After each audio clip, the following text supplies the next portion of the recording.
everybody, so we're talking some Fantastic Beasts, The Secrets of Dumbledore. I just got back from the screening not too long ago, kind of giving my first impressions, my first thoughts after seeing the film. After The Crimes of Grindelwald, I really went into this with mixed expectations because I wasn't a big fan of The Crimes of Grindelwald, and where it seemed like we were going to inevitably take this story, because we do have a general sense of where the story is going to lead, because these are prequels after all. But the journey should still be engaging, witnessing Grindelwald's rise while filling in the gaps, learning a bit more about Dumbledore and their past with one another, which I think this film does a better job executing than the last film. I think this is a step up from The Crimes of Grindelwald. The adventure elements alone with this ensemble cast, Newt, Theseus, Hicks, Kowalski, and many others, it's just really entertaining all around. This film just injects a lot of fun back into the franchise, which I think was sorely lacking in The Crimes of Grindelwald. I mean, Kowalski alone, Kowalski's been one of my favorite characters in this franchise so far, these Fantastic Beasts films. And once again, he's such a charming character. We also continue on the drama between him and Queenie in this installment to very interesting results. I think everyone in the cast, most of the main cast anyway, they at least get one major standout moment. Even characters who didn't have a lot to do in previous films like Theseus and Hicks, Hicks especially, Hicks is awesome in this film.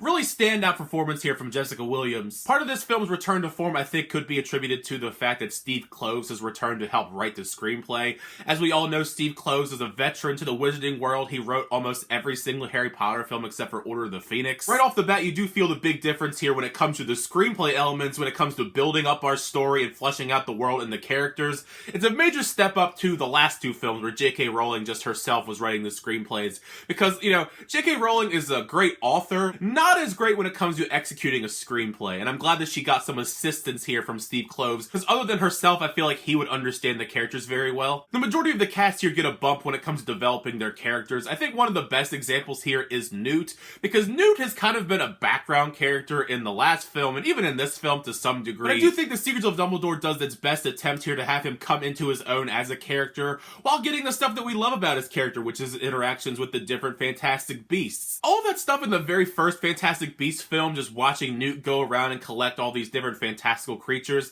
that was some of my favorite stuff, and that was stuff that was put on the back burner in The Crimes of Grindelwald, because we have to develop the Dumbledore, Grindelwald stuff leading up to their inevitable battle.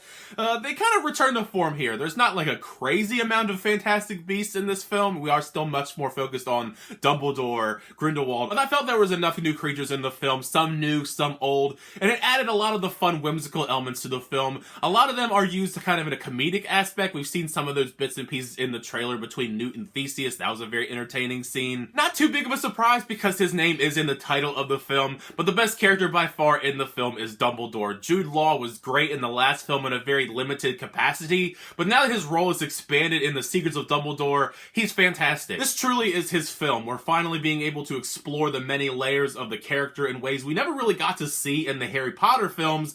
Some of this exploration is actually quite heartbreaking, like when we delve into this past relationship between him and Grindelwald. It was great to see them establish a little bit more of the relationship between Dumbledore and Grindelwald in the film. You can definitely feel that romantic tension there between them and the history between them. They don't dig too deep into it in this film, which is kind of a bummer, but we do technically have two films left to explore the relationship, so I guess we're kind of just touching the surface here. At least that's my hope anyway. If we don't really get too much development in the next two films, then I'll be a little bit disappointed. Regardless, Dumbledore is the best character in this film by far, and I hope to see that continue on as these films progress, because he's such a great character in media, and he's such a charming character, and Jude Law does a great job with his portrayal, kind of making it his own. But you can also see how this character could develop into the Dumbledore we saw played by Richard Harris and Michael Gambon in the Harry Potter films. Low-key though, I hope we get to see Jude Law at least once before the Fantastic Beasts series ends look more like the traditional Dumbledore, like those two previous actors, because this Dumbledore that we're going with now in these prequels is like this hot, younger Dumbledore. Just out of curiosity's sake, I'd like to see Jude Law look like the traditional Dumbledore at least once. It's a bit of a slippery slope when it comes to talking about Grindelwald because of the fact that Johnny Depp was fired from the role, replaced with Mads Mikkelsen,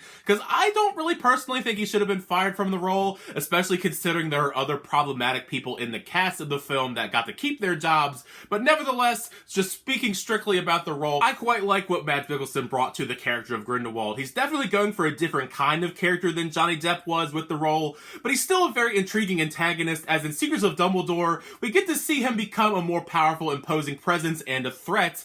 And I think that one of the better elements of this film, because it's not something we really got to see at all between Johnny Depp and Jude Law, is I think that Mads Mikkelsen and Jude Law have fantastic chemistry with one another. The scenes between them where they do have conversations and acknowledge the history they have with one another are some of the best moments in the entire film. Even if the majority of us know how this story is going to end between Grindelwald and Dumbledore, because these are prequels after all, it's still something that I am very invested in seeing the potential dueling possibilities, because I think that's going to be one of the best elements going forward once we do get to that, the final battle between the two, because there are touches of that in this film, but I think when we get to the inevitable final battle between them, it's going to be even better. Just to touch upon a little bit, Credence, the stuff with him, I hated that twist at the end of the last film with him being Dumbledore's secret brother and all that.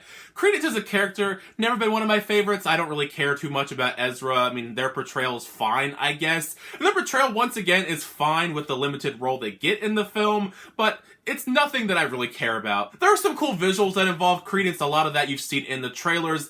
Otherwise, they could have really lived without the character entirely, but, you know, he's in these films, he's a major character, even though they're kind of hiding him in all the promotional material. Speaking of the visuals are spectacular, which is kind of what you expect from a Wizarding World film at this point. The creature design, the production design, the duels themselves, the duels in the film are pretty awesome. I think those are some of the coolest parts of the film, is all the different duels. I also think it's just really cool that we get to see other wizards and ministries represented in this, because we travel to different countries in the film, like South America.